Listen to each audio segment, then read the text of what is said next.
Yes please. Good morning everyone. So in the previous part हम लोगों ने अपने फर्स्ट लेक्चर के अंदर chapter number 8 that is declaration and payment of dividend को लेकर टॉपिक स्टार्ट किया, जिसमें नॉर्मली अभी तक जस्ट हमने बेसिक डिस्कशन हमने अभी अभी स्टार्ट की है।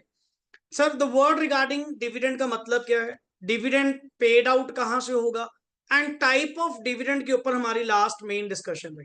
क्लियर? जिसमें टू टाइप ऑफ डिविडेंड आप लोगों ने जो रीड आउट किया, one is called as the final dividend and second is called as entire. Final dividend का मतलब क्या है, which is also called as annual dividend के नाम से। Clear? And normally sir, normally जो एनुअल डिविडेंड है वो नेचुरली ईयर कंप्लीट होने के बाद ही, जैसे अगर मैं इनकम टैक्स के पॉइंट से बात करूं तो प्रीवियस ईयर का जो डिविडेंड है वो कब दिया जाएगा, इन द असेसमेंट में, जब फाइनली उसकी असेसमेंट हो जाएगी कि what the company has earned. According to that the board of director just क्या करते हैं, रिकमेंड करते हैं, प्रपोज करते हैं। देना ना देना ये प्योरली किसका डिसीजन है, मेंबर्स का। और वो मेंबर्स वो डिसीजन कहां पे लेते हैं, in the AGM. AGM stands for annual journal meeting. एक छोटी सी लाइन हमने लास्ट लेक्चर में रीड आउट की थी कि सर अगर आपके वहां पे एजीएम बुलाई गई, पहली बात जर्नल मीटिंग होती ही किसकी है, मेंबर्स की। अगर मेंबर्स की जर्नल मीटिंग बुलाई गई और वो भी एजीएम, वो भी एजीएम मीटिंग भी, जर्नल मीटिंग भी दो तरह की होती है, one is called as AGM and second is EGM. EGM stands for extraordinary general meeting.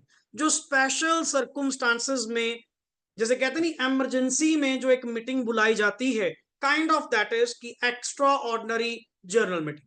नहीं तो नॉर्मली हर साल हमारी एजीएम तो होगी ही होगी, हर कंपनी के ऊपर जो मैंडेशन।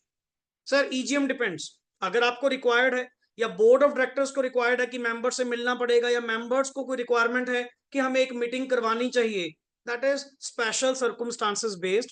Otherwise one of the general meeting हर कंपनी के ऊपर फिक्स है, और वो कौन सी है, दैट इज एनुअल।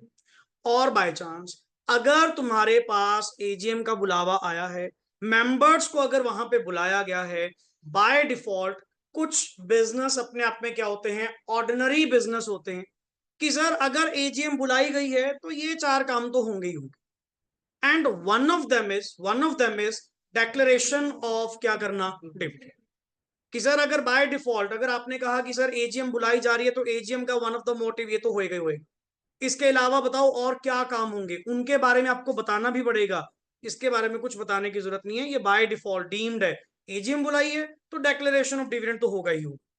हाँ but the main point, sir जो आपके मेंबर्स हैं, by passing a resolution which is called as ordinary resolution pass करते हुए, इस एनुअल डिविडेंड को क्या करेंगे, डिक्लेयर करेंगे। और डिक्लेयर करना ना करना ये इनका आपस का डिसीजन।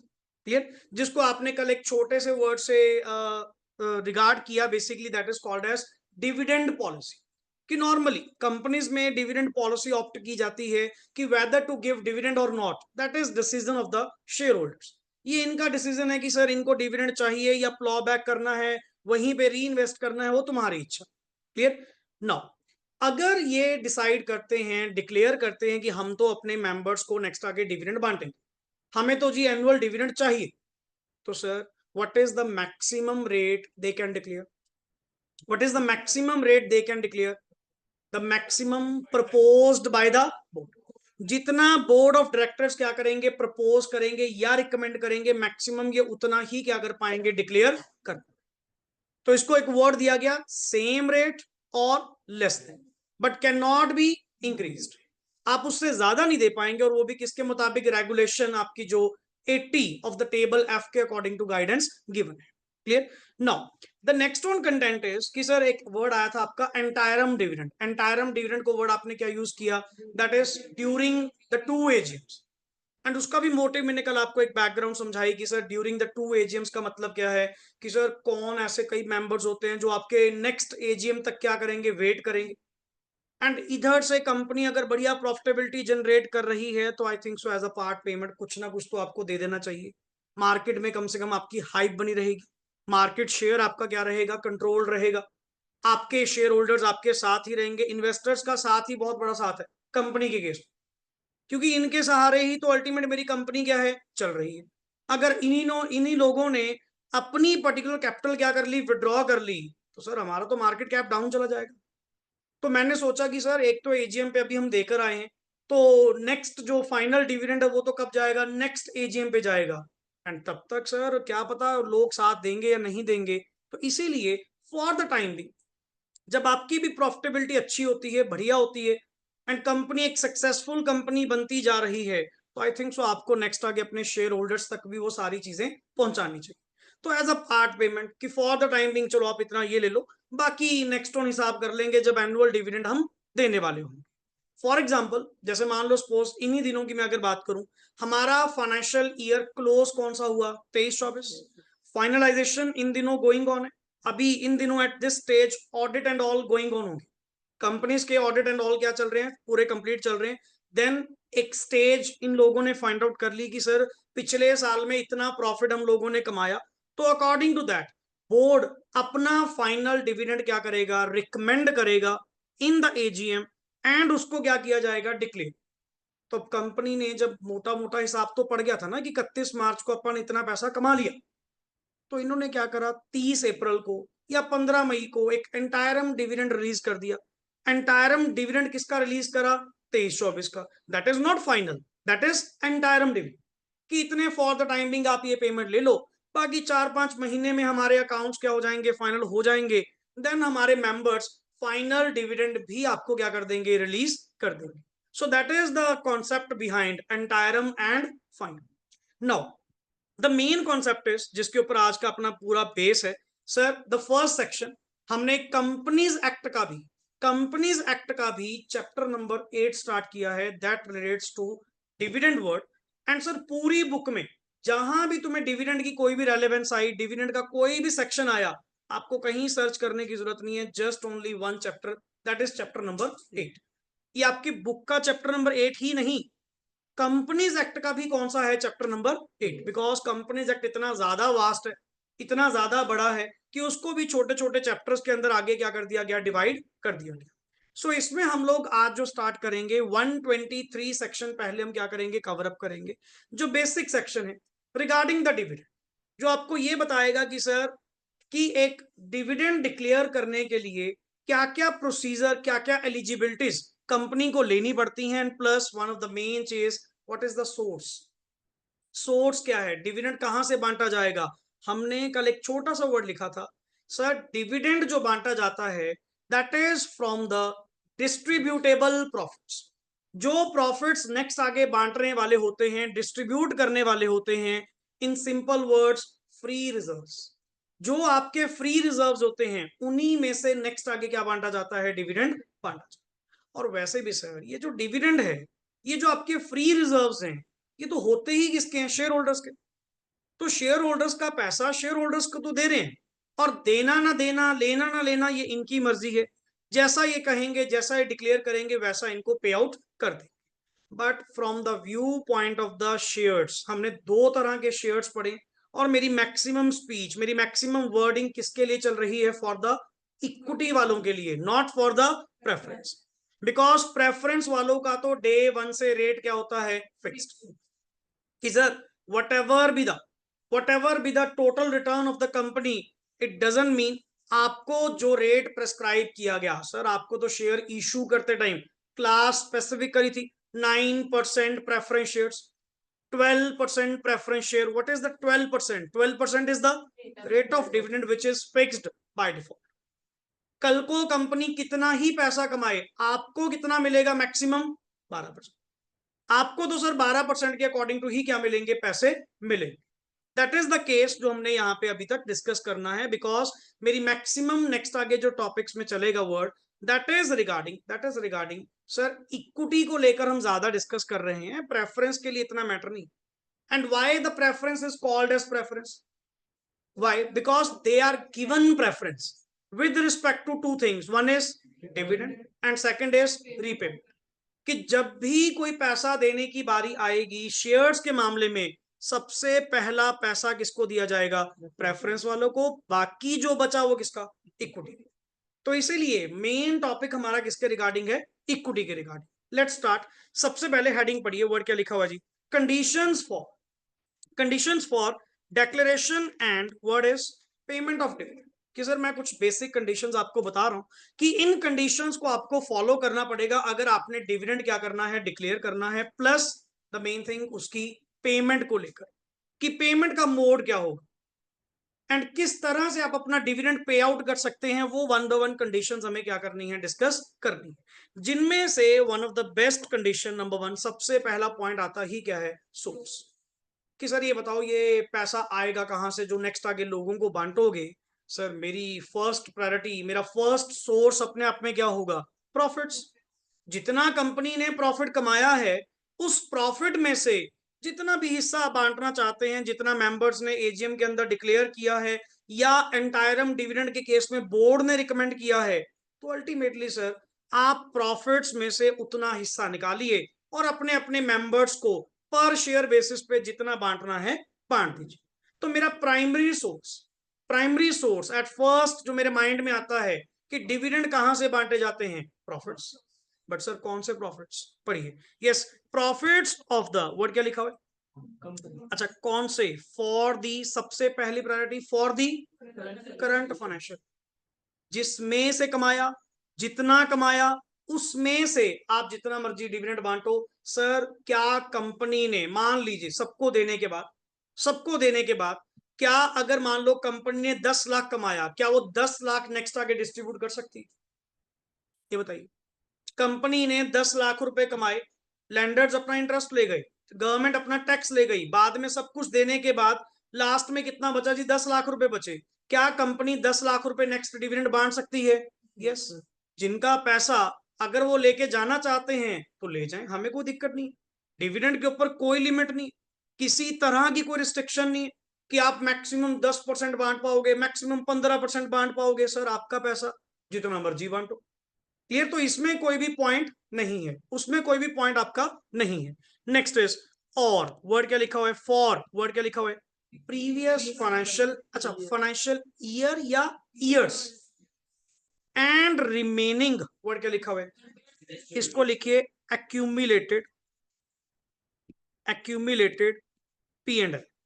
अब फॉर केस कई बार ऐसा होता है मोस्टली कि सर मेरे ध्यान से समझना, बड़ी आज बड़े काम आएंगे यही चीज। सर कई बार ना करंट फाइनेंशियल ईयर का प्रॉफिट, अब जैसे मेरी एग्जांपल थी, कंपनी ने सबको बांटने के बाद कितना पैसा बचा, 10 लाख। कंपनी के मेंबर्स कहते हैं या बोर्ड एंड ऑल कहते हैं हमने 15 लाख डिविडेंड बांट लिया, क्या वो 15 लाख रुपए डिविडेंड बांट पाएंगे, क्या बांट पाएंगे, यस और नो, यस और नो। 10 लाख तो बचा है, बट 10 लाख तो किसमें से बचा, करंट ईयर से बचा, मेरे पिछले भी तो पड़े। इवन आपने आज एक फूटी कौड़ी तक नहीं कमाई, 1 रुपया भी नहीं कमाया, तो भी कंपनी डिविडेंड दे सकती है, बट वो डिविडेंड कहां से देगी, from the previous years. That is the source, that is the source. कि सर आप सुनो ध्यान से, मैंने क्या कहा, अपन ने कितना बचाया लास्ट में, 10। कंपनी कहती है अपन तो 15 बांटना है जी। 15 कैसे बांटेगी, 15 कैसे बांटेगी, 10 लेगी फ्रॉम द करंट ईयर, 5 लेगी फ्रॉम द प्रीवियस ईयर। बढ़िया सर। एक्यूमुलेटेड पीएलबी, जितने तुम्हारे रिजर्व एंड सरप्लस पड़े हैं, the accumulated profit and loss पड़ा, आज तक का जो पैसा कमाया पड़ा है, और वो भी तो किसका है, ऑनर्स का ही है। तो उसी में से तो हिस्सा निकाल के नेक्स्ट आगे मैं किसको दे रहा हूं, ऑनर्स को दे रहा हूं, कोई बड़ी बात नहीं है सर।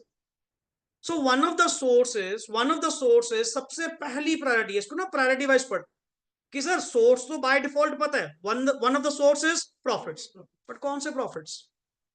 क्या मैं डायरेक्टली पिछले प्रॉफिट्स को हाथ लगा सकता हूं, नहीं।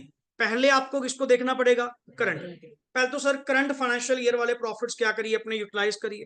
हाँ अगर वो इनएडिक्वेट है, अगर वो इनसफिशिएंट है और तुम्हें डिविडेंड क्या करना है, ज्यादा बांटना है, तो अल्टीमेट क्या करिए, पिछले साल या पिछले सालों में जितने भी आप लोगों ने रिजर्व्स क्रिएट करे हैं, द फ्री रिजर्व्स, मैं सारे रिजर्व्स नहीं कर, अगर हल्का सा अकाउंटिंग पॉइंट आपको पता हो, रिजर्व्स अलग अलग नेचर के होते हैं, कुछ आपके स्पेसिफिक रिजर्व होते हैं और कुछ आपके जर्नल रिजर्व्स।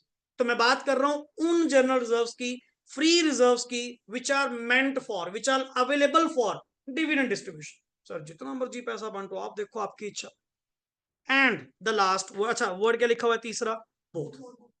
जो मेरी एग्जांपल थी, मैं करंट ईयर को भी यूज कर रहा हूँ, प्रीवियस ईयर को भी यूज कर रहा हूँ, दोनों को यूज कर रहा हूँ, but what is the main source? Main word तो एक ही है, that is called as profits. That is profits, कि प्रॉफिट में से पैसा निकालो, जितना मर्जी बांटो, चाहे वो प्रॉफिट करंट ईयर के हो, चाहे वो प्रॉफिट आपके लास्ट ईयर। बट आज एक बढ़िया टॉपिक करवाऊंगा, न्यूमेरिकल आपके साथ चलेगा इस टॉपिक के अंदर, क्लियर। एंड मैंने कल भी आपको बताया था sir, law is not theoretical subject, ये उतना प्रैक्टिकल है। जितना तुम ये सारी प्रोविजंस पढ़ रहे हो ना, जितना डीप एनालिसिस हम इसका करेंगे, समझेंगे, ये बिल्कुल प्रैक्टिकलिटी इस क्वेश्चन पे आएगा। तभी अच्छी बात है कि इसमें इतना थ्योरेटिकल बेस नहीं है। गिनती के पर्टिकुलर तेरे 2 या 3 चैप्टर ऐसे होंगे जो थ्योरेटिकल बेस होते हैं, अदरवाइज बाकी सारा सिलेबस तेरा 80% सिलेबस तेरा प्योरली क्या है, प्रैक्टिकल बेस्ड। कि ऐसे ही केस स्टडी तेरे सामने पड़ी होगी, बताइए सर प्रॉफिट्स कौन से लेंगे, करंट ईयर के या लास्ट ईयर के? Sir priority is the current year, and अगर इनएडिक्वेट हैं, इनसफिशिएंट हैं, देन पिछले साल में से भी आप अपना ले सकते हैं, कोई बड़ी बात नहीं है, बिकॉज सोर्सेज की प्रोविजन में ऑलरेडी लिखा हुआ। And third, next is money is provided by, किसके द्वारा? सीजी और SG. CG means central government, SG means state government, in pursuance of, क्या लिखा हुआ है, गारंटी गिवन बाय इट। अगर गवर्नमेंट ने गारंटी प्रोवाइड करी होगी कि आपको आपका डिविडेंड मिलेगा ही मिलेगा, then money provided by the CG और SG also can be used for the dividend distribution, but ये एक्सट्रीम रेयर केसेस में होगा।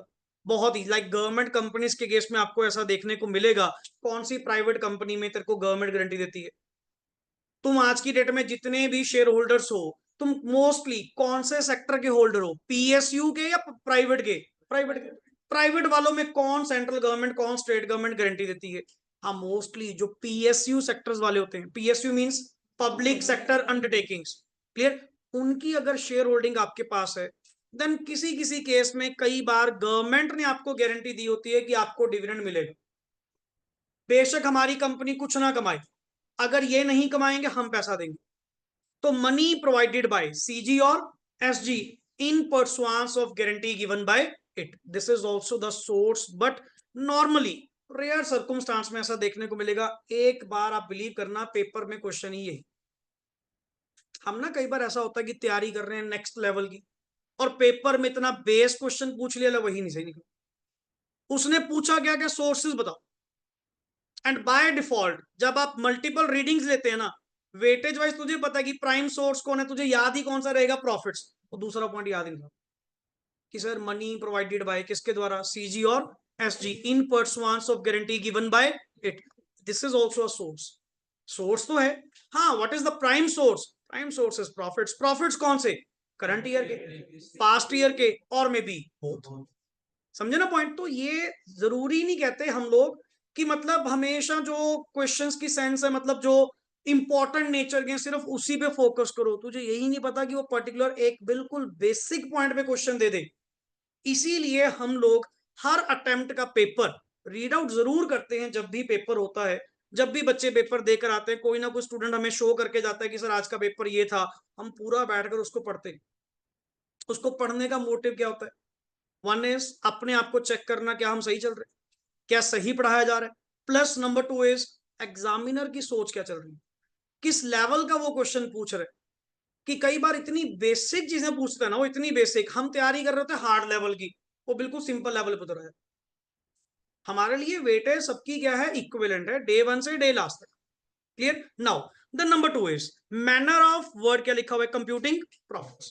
कहते एक बात बताओ सर, आपने ऊपर अभी कहा कि सोर्सेज में से द प्राइम सोर्स कौन है, प्रॉफिट्स। फिर ये बताओ ये प्रॉफिट्स कैलकुलेट कैसे होंगे?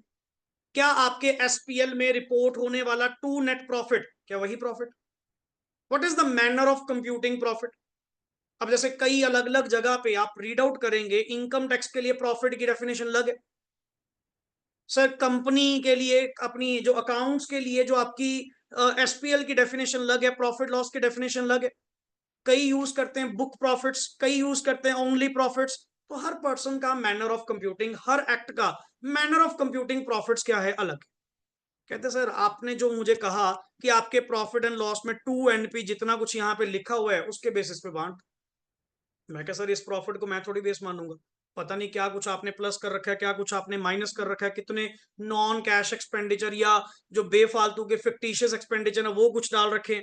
कहते सर हम नहीं मानेंगे, मैं आपको डेफिनेशन दे रहा हूँ कि मेरे पर्पस के लिए प्रॉफिट्स का मतलब क्या है, कि जब भी आप वर्ड यूज करेंगे प्रॉफिट में से डिविडेंड दो, तो वो प्रॉफिट कैसे होने चाहिए, पढ़िए पहला पॉइंट। हाँ जी Yashika, depreciation shall be provided so as to, word क्या लिखा हुआ है उल्टा, नॉर्मली बाकी जगह जैसे टैक्स पर्पस के लिए, सर पहली बात तो डेप्रिसिएशन अपने आप में कौन सा एक्सपेंडिचर है, नॉन कैश, कोई एक्चुअली कैश तेरी जेब से नहीं जा रहा, still you are claiming as an expenditure और loss in the profit and loss.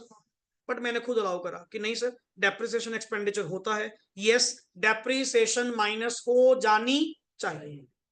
Let it भी तुमने प्रॉफिट्स निकाले बट उस पर डेप्रिसिएशन अभी प्रोवाइड नहीं कर रखी ड्यूरिंग द ईयर, ना सर पहले डेप्रिसिएशन माइनस करके, डेप्रिसिएशन हमारे अकॉर्डिंग क्या एलिजिबल एक्सपेंडिचर है, इसको माइनस करना पड़ेगा। Clear. Number 2, in computing the profits, हाँ जी अच्छा वर्ड इज क्या लिखा हुआ है, unrealised gains. What do you mean bye unrealised gains, जो अभी हमने कमाए ही नहीं, लिए ही नहीं, उनके बेसिस पे मैं अपने प्रॉफिट्स क्या करी जा रहा हूं, हाइक करी जा रहा हूं और डिविडेंड बांटी जा रहा हूं। मूर्खों वाला काम तो खुद कर रहे, तो पहले पैसा हाथ में आ जाने तो दे। अब जैसे वर्ड है नोशनल गेन्स और revaluation of asset, for example मेरी कंपनी के पास जो बिल्डिंग, लैंड एंड बिल्डिंग थी, किसी जमाने हमने चलो 10 साल पहले 1 करोड़ की खरीदी थी, आज उसकी वैल्यूएशन कितनी हो गई, 5 करोड़। कितनी हो गई, 5 करोड़। वैल्यूएशन कितने से बढ़ गई, 4 करोड़। अब 4 करोड़ से आपके रिजर्व्स क्या हो जाएंगे, इंक्रीज। मैंने उसके बेसिस पे रीवैल्यूएशन क्रिएट करी, रीवैल्यूएशन क्रिएट करते हुए 4 करोड़ की इनकम बुक कर ली और उसके बेसिस पे डिविडेंड आगे बांट दिया। क्या एक चीज बताओ, क्या 4 करोड़ रुपए मिल चुके, वो तो जस्ट उसकी क्या है, वैल्यूएशन। क्या वो रियलाइज्ड गेन है या जस्ट नोशनल गेन है नाम का, या अनरियलाइज्ड गेन है, अनरियलाइज्ड। सो सर जब आप अपना प्रॉफिट एंड लॉस बनाते हैं, पता नहीं क्या कुछ आपने नोशनल गेन, अनरियलाइज्ड गेन, कितना कुछ आपने क्रेडिट कर रखा है जो अभी तक आपको मिला भी नहीं, जो अभी तक आपने एक्चुअली कमाया भी नहीं, एंड तुम उसके बेसिस पे अपनी सारी जो अपनी इनकम है वो लुटाई जा रहे हो, डिविडेंड बांटे जा रहे हो। पहले कमा तो लो, पहले आ तो जाने दो। ये तो मन का हौसला है पर्टिकुलरली कि हाँ 1 करोड़ की बिल्डिंग कितनी होगी, 5 की हो गई, फिर 5 मिला थोड़ी है, जिस दिन मिलेगा उस दिन बांट देंगे। बट तुम पहले थोड़ी बुकिंग करके लो जी डिविडेंड बांट रहे, लोगों को खुश करना शुरू कर दिया, जैसे ही उसकी वैल्यूएशन 1 से 5 हुई है, 5 से कम भी तो आ सकती है। तो कोई नहीं, जब बेचेगा, जिस दिन एक्चुअली पैसा हाथ में आएगा, तब जितना मर्जी बांट लेना, पर आज ही क्यों बांट रहे। पढ़िए, yes the any amount representing, हाँ जी अनरियलाइज्ड गेन्स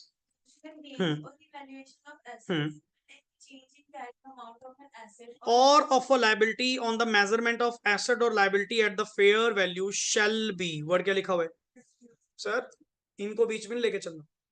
मैंने आपके प्रॉफिट एंड लॉस पे नजर मारी, वहां पे पढ़ा था रीवैल्यूएशन ऑफ एसेट्स, इसको बाहर निकालो जी, ये नहीं आएगा।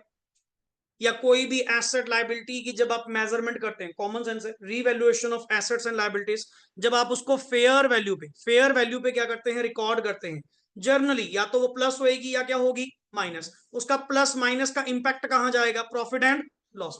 कहता सर उन प्लस माइनस को बाहर निकालो, वो आपके अल्टीमेट वर्ड क्या है, वो अनरियलाइज्ड गेन्स है, नोशनल गेन्स है, रीवैल्यूएशन के कारण है। आप खामखा अपने प्रॉफिट एंड लॉसेस को क्या कर रहे हैं, हिट कर रहे हैं।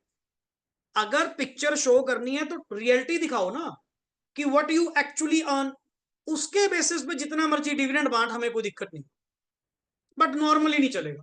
आगे नेक्स्ट, हाँ जी बिल्कुल, अगर लाइबिलिटीज नहीं, लाइबिलिटीज के कारण मान लो तेरे क्रेडिटर्स क्या हो गए, कम हो गए। अब क्रेडिटर्स का कम होना तेरे लिए तो क्या है, इनकम। तो इन दैट केस तुमने प्रॉफिट एंड लॉस में उसका प्रॉफिट क्या कर लिया, बुक कर लिया, वो तो जस्ट अभी क्या हुआ, वैल्यूएशन हुई है, एक्चुअल में थोड़ी कोई फायदा हुआ। द मेन वर्ड इज जितने तुम लोगों के अनरियलाइज्ड गेन्स हैं, what do mean by unrealised, जो तुमने एक्चुअली अभी तक नहीं कमाए, सर उसके बेसिस पे डिविडेंड क्यों बांट रहे हो। व्हाट यू अर्न, जो एक्चुअली कमा चुके, उसके बेसिस पे जितना मर्जी डिविडेंड बांट, चाहे सारा बांट दो, बट कम से कम इन चीजों का ख्याल रखना जब आप अपने प्रॉफिट्स को क्या करेंगे, कैलकुलेट करेंगे। Number 1 is depreciation, number 2 is unrealized gains, notional gains, revaluation of assets या कोई liabilities at the fair value shall be या should be, वर्ड क्या लिखा हुआ है, excluded. Now sir the important one next is, इसके साथ ही past year losses and depreciation to be क्या हो जाने चाहिए? Now what it means? Sir एक बात बताओ, करंट ईयर में तुम बांट रहे हो डिविडेंड, लोगों को खुश करते फिर रहे हो, पिछले साल में तो तुम्हारे क्या पड़े हैं? लॉसेस पड़े, एंड लॉसेस तो आपके आज तक क्या नहीं हुए? सेट ऑफ नहीं हुए। सर एक बात बताओ, लॉसेस कवर कहां से होते हैं? आने वाले प्रॉफिट्स में से। आने वाले प्रॉफिट तो तुमने बांटने शुरू कर दिए, फिर पुराने लॉसेस को सेट ऑफ कौन करेगा? कहते एक चीज सुन लो, जब भी आप करंट ईयर के डिविडेंड में कुछ भी अगर बांटने लगे हैं, तो what ever be the profit, जहां से भी उठाओगे, चाहे करंट ईयर का प्रॉफिट उठाया, चाहे पास्ट ईयर के प्रॉफिट उठाए, कोई भी ब्रॉड फॉरवर्ड लॉस नहीं होना चाहिए। अगर कोई पेंडिंग लॉस पड़ा है जिसको अभी तक आपने सेट ऑफ नहीं करा, फॉर एग्जाम्पल मैंने इस बार मन बनाया कि प्रॉफिट में से अपन 10 लाख रुपए क्या करेंगे? डिविडेंड बांटेंगे, बट पिछले साल का 6 लाख रुपए का क्या पड़ा है? लॉस। कहते सर 10 लाख नहीं पटेगा, 10 में से 6 तो क्या होगा? सेट ऑफ होगा। 4 लाख रुपए मैक्सिमम आप क्या बांट पाएंगे? डिविडेंड बांट। मतलब इनका मोटिव पता क्या है? पहले अपना पास्ट सही करो, पहले पास्ट सही कर, प्रेजेंट में जो कुछ बचेगा वो अपना नेक्स्ट आगे डिविडेंड बांट दे, हमें कोई दिक्कत। बट ये नहीं चलेगा, करंट ईयर के प्रॉफिट्स तूने क्या करे? नेक्स्ट आगे डिविडेंड में बांट दिए, पास्ट ईयर के लॉसेस आज भी बढ़े। एक बात बता, जिनको डिविडेंड बांट रहा है वो लॉसेस भी किसके हैं? उन्हीं के। तो भाई सेट ऑफ कर देना, कम से कम अगले को गलत चीज में क्यों रख रहे? किस बात के गलत चीज में? सर मैंने कहा जी पर्टिकुलरली 10 लाख के बेसिस पे मैंने आपको 10 रुपए पर शेयर क्या दे दिया? डिविडेंड। वो जो 6 रुपए पर शेयर का 6 लाख का लॉस पड़ा था, वो भी तो किसका था? आपका ही था। कहते सर गलत चीज, ये काम नहीं चलेगा। 10 में से पहले वो 6 क्या करो? सेट ऑफ करो, और एक्चुअली इनको डिविडेंड कितना बांटो? 4। आज खुश कर रहा है, बाद में सदमा देगा। आज पहले 10 रुपए पर शेयर क्या दे दिया कि करंट ईयर में अपन इतने प्रॉफिट्स कमाए, जब लॉसेस को अलॉट करने की बारी आएगी वो भी तो किनके हिस्से आएगा? इनके हिस्से आएगा। मैंने इसीलिए फ्रेम कर दिए, रूल्स बना दिए कि जब भी आप अल्टीमेट अपना डिविडेंड बांटोगे ना, इन चीजों का ख्याल रखना कि प्रॉफिट्स का मतलब ये नहीं करंट ईयर में जो भी प्रॉफिट्स पड़े और पिछले साल में तेरे डिफॉल्ट पड़े ना, पहले डिफॉल्ट सही कर। जब तक डिफॉल्ट सही नहीं होंगे, जब तक इवन अच्छा पास्ट ईयर के लॉसेज ही नहीं, पास्ट ईयर की क्या लिखी हुई है? अब जैसे कई बार क्या होता है, लास्ट ईयर की डेप्रिसिएशन अनएब्सॉर्ब्ड रह जाती है। Unabsorbed means profits are not available. Clear? तो इन दैट केस जो अनएब्सॉर्ब्ड डेप्रिसिएशन है, ये आपका टैक्स का कॉन्सेप्ट है, वहां पे बड़ा अच्छे तरीके से पढ़ोगे। मेरे लिए जस्ट इतना सा वर्ड याद रखना, क्या सर? लास्ट ईयर की डेप्रिसिएशन जो बुक्स में क्लेम नहीं हो पाई थी, तुमने तो मुझे कहा था कि करंट ईयर भी आपने क्या करनी है? डेप्रिसिएशन। लास्ट ईयर की, लास्ट ईयर की डेप्रिसिएशन तो बुक्स में प्रॉपर क्लेम हो नहीं पाई, वो भी अनअब्सॉर्ब्ड पड़ी है। सर वेट, करंट ईयर में कोई भी डिविडेंड बांटने से पहले तेरा present and even the past दोनों क्या होने चाहिए? सही होने चाहिए। अदरवाइज मैं डिविडेंड बांट नहीं दूंगा, मैं नेक्स्ट आगे 1 रुपया भी डिविडेंड की तरह डिसबर्स नहीं करने दूंगा। पहले इन चीजों को क्या करिए? क्लियर करिए। पढ़िए, one is before any dividend is, क्या लिखा हुआ है? मेंबर्स खुद कहेंगे एजीएम कि अल्टीमेट कोई शर्म आती है आप लोगों को कि डिविडेंड बांटने की तुम बात कर रहे हो? पिछले साल में अपने क्या हाल थे? पिछले साल की डेप्रिसिएशन तो अभी तक हमने सेट ऑफ नहीं करी, पिछले साल के लॉसेस तो हमने अभी तक सेट ऑफ नहीं करे। इतना भी ना उछलो ना कि इस बार 2 पैसे कमा लिए तो नेक्स्ट आगे बांटने की बात कर रहे हो, पहले पास तो सही कर लो। ये इसीलिए इसीलिए ना हमेशा मेंबर्स को ये लास्ट पावर दी गई है कि सर जी एनुअल डिविडेंड तुम ही कहोगे। बोर्ड का क्या है? बोर्ड तो मार्केट में हाइप क्रिएट करने के लिए क्या करेगी? मन करे जितना कमाया सारा बांट देगी कि उतने और इन्वेस्टर्स इस कंपनी में क्या करें? इन्वेस्ट करें। बट एक्चुअल तो मेंबर्स ने देखना ना कि कंपनी की पोजीशन क्या। लास्ट 2 साल से तुम्हारे क्या चल रहे हैं? लॉसेस चल रहे हैं, और बाय डिफॉल्ट आपकी समझ भी क्या कहती है कि पिछले 2 साल आप लॉसेस में हो। इस बार थोड़ा सा कोई सुख का सांस आया कि अपन ने प्रॉफिट कमाया, क्या प्रॉफिट खा जाएंगे? क्या प्रॉफिट घर पे ले जाएंगे? क्या करेंगे सर आप? आपकी समझदारी क्या कहती है कि अगर इस साल प्रॉफिट्स कमाए हैं और पिछले 2 साल से हमारे लॉसेस हैं, व्हाट टू टेक? कि पहले पुराना तो हिसाब कर लो भाई, इतने तो लॉसेस हो चुके हैं। और दूसरी बात, तुम यहां लेने की बात कर रहे हो, मैं तो कह रहा हूं इसको प्लॉ बैक करो, इसको और इन्वेस्ट करो। इसीलिए द लास्ट डिसीजन किसके पास होता है? मेंबर्स के पास। क्लियर? चलिए sir, before any dividend is declared the following shall be, word क्या लिखा हुआ है? Set of against the profits of, क्या लिखा हुआ है? करंट। करंट ईयर के जितने भी तेरे प्रॉफिट्स होंगे, जितने भी, उनमें से पहली प्रायोरिटी किसकी बनती है? प्रीवियस ईयर के लॉसेस, प्रीवियस ईयर की ब्रॉट फॉरवर्ड डेप्रिसिएशन। मतलब जो तेरे बैलेंस बीडी ये पड़े हैं, पहले इनको सेट ऑफ कर। जब तक ये खत्म नहीं होंगे मैं डिविडेंड बांट नहीं दूं। पहले पास्ट सही करके आ, प्रेजेंट में चेक कर, कैपेसिटी है तो आगे बांट दे, अदरवाइज कोई हाथ लगाने की जरूरत नहीं पड़ी। Sir, losses of any previous financial year not provided for and depreciation for any, word क्या लिखा हुआ है? Previous financial year not provided for, इसके साथ लिख ले, एक लिखे यहां पे, अनएब्सॉर्ब, अनएब्सॉर्ब्ड डेप्रिसिएशन, एंड इधर लिखिए word brought forward, brought forward losses, brought forward losses.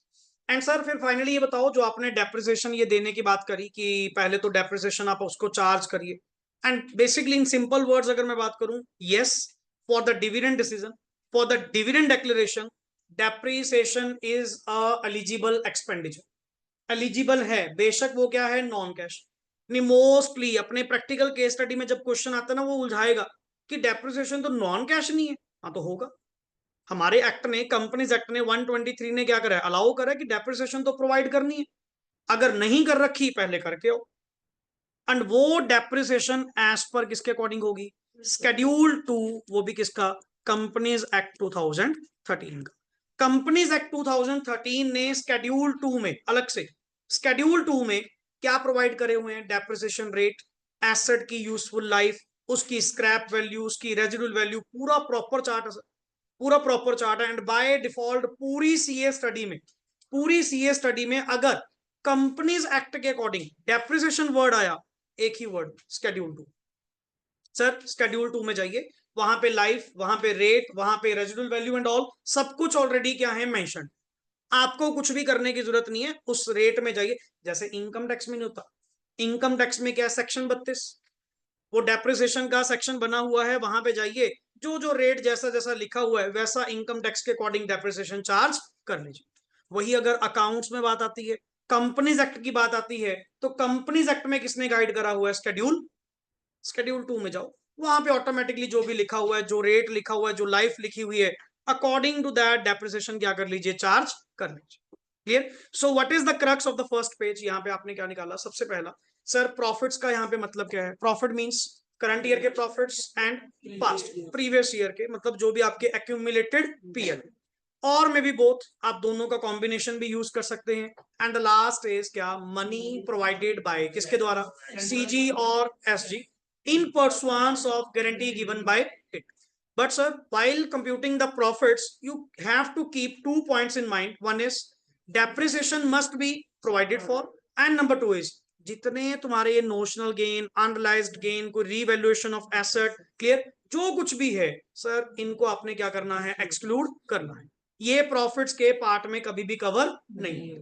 Then after that हमने वर्ड यूज करा कि सर ये जो आप कोई प्रॉफिट वगैरह यूज करेंगे, क्या इसमें कुछ और भी पॉइंट्स हैं जो हमें ध्यान में रखने होंगे? यस, कोई भी पास्ट ईयर का कोई लॉस या कोई अनएब्सॉर्ब डेप्रिसिएशन नेक्स्ट आगे ब्रॉट फॉरवर्ड नहीं होनी चाहिए। अगर कोई ब्रॉट फॉरवर्ड है तो करंट ईयर के प्रॉफिट में से सबसे पहले ये पास्ट क्या करो? खत्म करो। एक चीज बताओ, कॉमन सेंस लगा, कॉमन सेंस थोड़ी सी, वर्ड क्या यूज कर रहा हूं कि पास्ट ईयर के लॉसेज है, तो क्या एक्यूमुलेटेड पीएल होगा? लॉसेस तो वर्ड बोल रहा हूं, मतलब पिछले रिजर्व्स तो तेरे पास है नहीं। ये जो तू डिविडेंड देने की बात कर रहा हो, कहां से कर रहा होएगा? करंट ईयर के प्रॉफिट्स में से। बट कहते हैं सर करंट ईयर के प्रॉफिट्स में से पहले, पहले पास्ट ईयर के लॉसेस क्या करिए? Set of. इवन कोई अनएब्सॉर्ब्ड डेप्रिसिएशन जो मे बी पिछले साल बुक्स में क्लेम नहीं हो पाई, उनको क्या करिए? पहले माइनस करिए। जब तक वो पास्ट आपका सेट ऑफ नहीं होता, हम नेक्स्ट आगे डिविडेंड बांटने नहीं देंगे।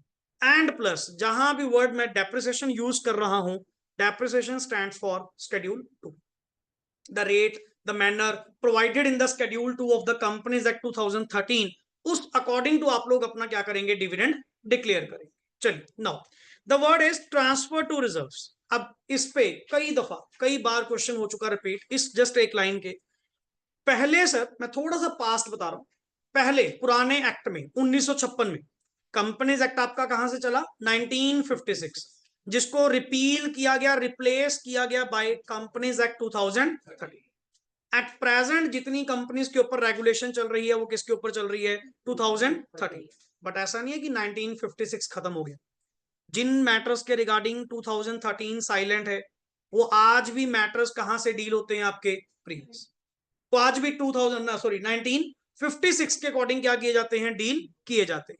क्लियर। सो एक पुराने एक्ट में प्रोविजन थी, पहले होता था परसेंटेज बेस ना, जितने जितने परसेंट आप डिविडेंड डिक्लेयर करेंगे, कुछ कुछ परसेंटेज प्रॉफिट्स का साथ में रिजर्व्स में ट्रांसफर करनी पड़ती थी। मतलब पहले ये मैंडेशन थी, पहले पहले, अब नहीं। अब वर्ड इन्होंने क्या यूज कर दिया, ट्रांसफर टू रिजर्व इज, अच्छा नॉट मैंडेटरी होना मतलब इज ऑप्शनल। ये सर ऑप्शनल है, इज ऑप्शनल। क्लियर। तो ये सर ऑप्शनल है जी, कोई जरूरी चीज नहीं है कि आपको ट्रांसफर करना पड़ेगा ही पड़ेगा। That depends upon the company. ये कंपनी पे डिपेंड करता है, कंपनी की इच्छा पे डिपेंड करता है, करना है करो, कम करो, ज्यादा करो, ना करो, तुम्हारी इच्छा। बट हमने कोई मैंडेशन आपके ऊपर नहीं डाली, जैसे पहले 1956 में थी, अब नहीं, अब बिल्कुल भी नहीं। और इवन इवन अगर करना चाहते हो, वर्ड क्या लिखा हुआ है, कंपनी में ट्रांसफर टू रिजर्व, वो भी क्या लिखा हुआ है, सच परसेंटेज। एंड सच परसेंटेज कहीं प्रेस्क्राइब्ड नहीं है कि अगर मान लो चलो तुम रिजर्व में ट्रांसफर करना भी चाहते हो, कितना ट्रांसफर, तुम देखो, आप 2% करो, 5% करो, 10% करो, 15% करो, वो तुम्हारी इच्छा।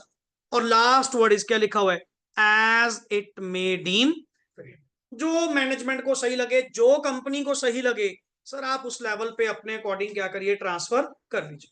और करना ना करना ये भी किसका डिसीजन है, कंपनी का, मैनेजमेंट का। करो ना करो, हमारे कंपनीज एक्ट ने आपको कोई मैंडेशन नहीं डाली, ये प्योरली ऑप्शनल है। वो बार बार तुझे प्रिवोक करेगा क्वेश्चन के अंदर, बट सर इन्होंने 15% डिविडेंड डिक्लेयर करा, बट मैनेजमेंट ने कोई भी अमाउंट रिजर्व में ट्रांसफर नहीं करी। हाँ वे तो नहीं करी, मैनेजमेंट की इंटेंशन अपने आप में वैलिड है, क्योंकि बताओ कहां कंपनीज एक्ट में लिखा हुआ है कि दैट इज मैंडेशन, कि आपको ट्रांसफर टू रिजर्व करना पड़ेगा, हम नहीं कर रहे। या मान लो सपोज उन्होंने 15% डिविडेंड डिक्लेयर करा, सिर्फ 5% ही प्रॉफिट में से वैल्यू निकाल के कहां डाल दी, रिजर्व में। हाँ फिर 5% भी कहां लिखा हुआ है, वर्ड क्या लिखा हुआ है, सच परसेंटेज। जो आपको सही लगे, जो आपका मन करे, सर आप उतने ट्रांसफर कर लो, बेशक ना करो तो भी ठीक है, ये आपकी इच्छा sir, that depends upon the management. Clear. Now the most important point mark कर लीजिए। सर हाँ 1956 में पहले फिक्स था, पहले फिक्स था। मैं रेट में नहीं बताना चाह रहा, क्योंकि वो कहीं ना कहीं आपके माइंड में जगह ले लेती है, मैं इसलिए नहीं बता रहा। नहीं, पहले तो फिक्स था स्लैब वाइज, इतने से इतना परसेंट डिविडेंड तो इतना रिजर्व, पहले ऐसा फिक्स सीन था, हमने तो पढ़ा हुआ है। बट आज की डेट में ऐसा कुछ है नहीं। आज की डेट में simple word is sir it's option, management की मर्जी, करना है तो कर ले, नहीं करना तो रहने दे। And such percentage as it may deem fit, जो उनको सही लगे। पर मैंने कोई परसेंटेज आपको कहीं भी मेंशन नहीं करी। इन्हीं वर्ड्स पे थोड़ा फोकस करना पड़ता है, क्योंकि मैं बाय डिफॉल्ट, जैसे क्वेश्चन मैंने पास्ट अटेम्प्ट्स में देखे हैं, मैं बाय डिफॉल्ट उस वर्ड को खींचूंगा कि वहां पे ऐसा क्यों लिखा गया, क्यों, मैंने कहीं ना कहीं ये क्वेश्चंस ऑलरेडी देखे। एंड आपको भी वैसे इन्हीं के बेसिस पे आगे क्वेश्चंस मिलेंगे। क्लियर। अब चलिए, वन ऑफ द बेस्ट चीज इस टॉपिक की, इस 123 सेक्शन की, that is declaration of dividend out of, word पढ़ी क्या लिखा हुआ है। मेरा पहला बेसिक सवाल तो आपसे ये है, क्या मैं रिजर्व्स में से डिविडेंड बांट सकता हूं? यस। हमने सोर्सेज में पीछे ही रीड आउट किया, एंड वहां पे क्या लिखा हुआ था, प्रॉफिट्स ऑफ द कंपनी, कौन से वाले, करंट ईयर और प्रीवियस ईयर। तो आपने जब कहा था प्रीवियस ईयर, जब आपने वर्ड यूज किया था कि प्रीवियस ईयर के प्रॉफिट्स भी आप क्या कर सकते हैं, यूज कर सकते हैं for declaring the dividend of the current year. मैं कहा सर कमाल है, करंट ईयर का डिविडेंड देने के लिए पिछले प्रॉफिट यूज कर रहे हैं। Yes you can do so, but keeping in mind there are 3 conditions. There is rule 3, there is rule 3 for the same. Sir आपको एक चीज समझ लो, करंट ईयर का मेरे में सारा पैसा बांट दे, सारा। कितना कमाया? 10 कमाया, 10 का 10 बांट दे। तुझे कुछ नहीं कहूंगा, कुछ नहीं करना इसमें से, कोई रूल 3 नहीं है, कोई प्रोविजन नहीं है, कोई कंडीशन नहीं है। बट एक बात सुन ले, अगर पुराने रिजर्व्स को तुमने हाथ लगाया, लगा सकते हो, पुराने रिजर्व्स को आप उठा सकते हो डिविडेंड देने के लिए। बट सर जैसे ही पुराने रिजर्व्स को हाथ लगाओगे, पुराने प्रॉफिट्स को हाथ लगाओगे, ये 3 कंडीशंस क्या हो जाएंगी? एक्टिव हो जाएंगी। ये 3 कंडीशंस एक्टिव हो जाएंगी। फिर keeping in mind the 3 conditions, आपको अमाउंट फाइंड आउट करनी होगी। कितना पैसा मैं पिछले प्रॉफिट में से निकाल सकता हूं? कितना पैसा? करंट का तू जो मर्जी बांट, करंट का तू सारा पैसा बांट दे, कोई दिक्कत नहीं। बट अगर पिछले को तूने हाथ भी लगाया ना, ये तीनों कंडीशन क्या हो जाएंगी? एक्टिव हो जाएंगी कि सर पुराने में से बांट रहे हैं, फिर ये कंप्लायंस करके आओ। ये 3 कंडीशन है जी, रूल 3 को फॉलो करो, इसके अकॉर्डिंग टू डिविडेंड बांट पाओगे, नहीं अदरवाइज नहीं। लाइन दोबारा, इफ फॉर एनी फाइनेंशियल, किसी साल ऐसे हालात आए कि देयर इज क्या है, what do you mean by inadequacy? कम है कि करंट ईयर मेरे वाला वैसी, मैं कह रहा हूं जी मैंने करंट ईयर कमाया कितना? 10 लाख, और मैं बांटना कितना चाहता हूं? बांट सकते हो, पहले मैं तुझे बिल्कुल मना नहीं कर रहा। जैसे कहते नहीं, एक वर्ड होता है प्रोहिबिशन, एक वर्ड होता है restriction. I am talking about the word restriction. और बिल्कुल मना नहीं है कि हाथ नहीं लगा, बांट, तू 10 क्या 20 बांट दे। पर मेरी एक बात सुन ले, अगर इस साल के प्रॉफिट सफिशिएंट नहीं है तो तेरा ध्यान किसकी ओर जाएगा? पिछले की ओर। और पिछले को अगर तूने हाथ लगाया, रूल 3 एक्टिव हो जाएगा। पहली ही लाइन ऊपर क्या लिखी हुई है? अगर कभी फाइनेंशियल ईयर में देयर इज, क्या लिखा हुआ है? इनएडिक्वेसी। या वर्ड क्या लिखा हुआ है? करंट ईयर में मैंने फूटी कौड़ी नहीं कमाई, कुछ नहीं कमाया, मैं फिर भी डिविडेंड बांटना चाहता हूं, क्या बांट सकते हैं? Yes, one of the source क्या है? प्रीवियस ईयर के प्रॉफिट्स। बट सर फिर वही बात, प्रीवियस ईयर के प्रॉफिट्स, रूल 3, 3 कंडीशंस फॉलो करके आओ, जितना मर्जी पैसा बांट लो, हमें क्या दिक्कत।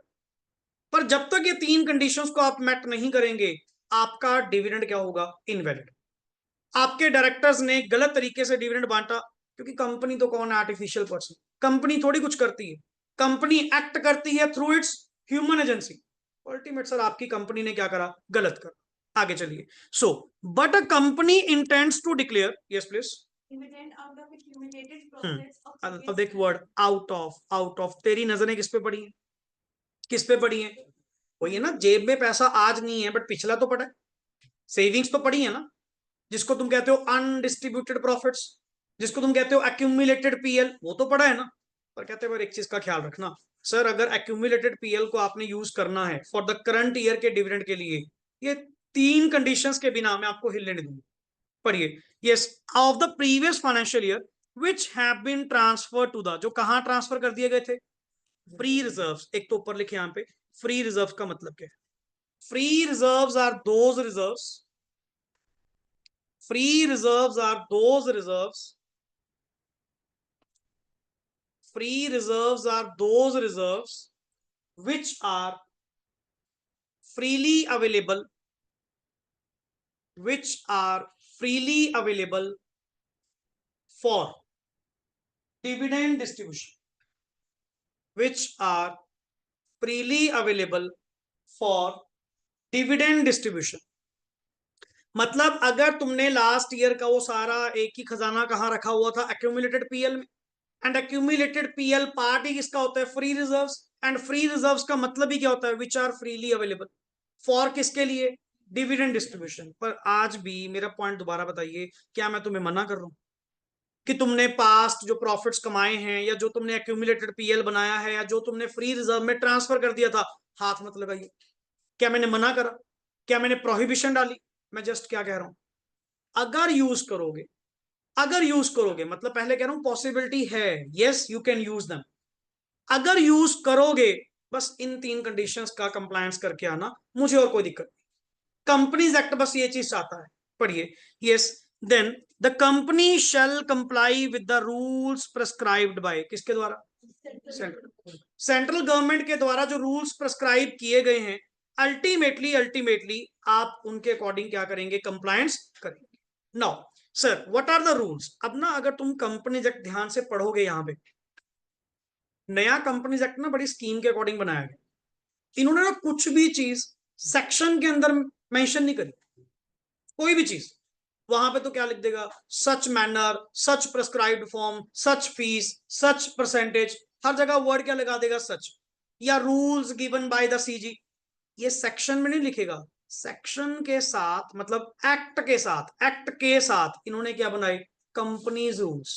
क्या बनाए, कंपनीज रूल्स। एंड वो हर चीज कहां पे मेंशन करी है, रूल्स के अंदर। ऐसा क्यों? अगर ये सारी चीजें सेक्शन के अंदर लिख देते एंड सेक्शन को कल को चेंज करना पड़ा, वो तो एक्ट को चेंज करने के बराबर है। एंड एक्ट को चेंज करना मतलब वो तेरा सारा पार्लियामेंट्री सीन, वो पूरा बिल पास करना एंड ऑल करना, वो अमेंडमेंट का बहुत लंबा प्रोसीजर है। इन्होंने क्या करा, एक्ट के अंदर कुछ भी मेंशन ही नहीं करा, वहां पे वर्ड ही क्या लिख दिए, such percentage, such fees, such form, as prescribed in the rules. वो सारी चीज प्रिस्क्राइब किसमें कर दी, रूल्स में। एंड रूल्स चेंज करना अपने आप में बड़ा इजी है, वो कौन सा एक्ट चेंज करने के बराबर है? आज रूल ये है, कल से रूल वो है, ये जब मर्जी चेंज कर दे। इसीलिए इसीलिए देख सेक्शन में क्या लिखा हुआ है, सर कंपनी को ना वो कंडीशंस कंप्लाई करनी पड़ेंगी जो प्रिस्क्राइब कौन करेगी, सीजी। एक्ट में ये लाइन लिखी हुई, बट वो रूल्स बताए किसने हैं, सीजी ने। कहां पे बताए हैं, रूल 3 के अंदर। पढ़िए, provisions contained in the rule 3 of the companies, हाँ जी, declaration and payment of dividend rules, क्या लिखा हुआ है, 2014।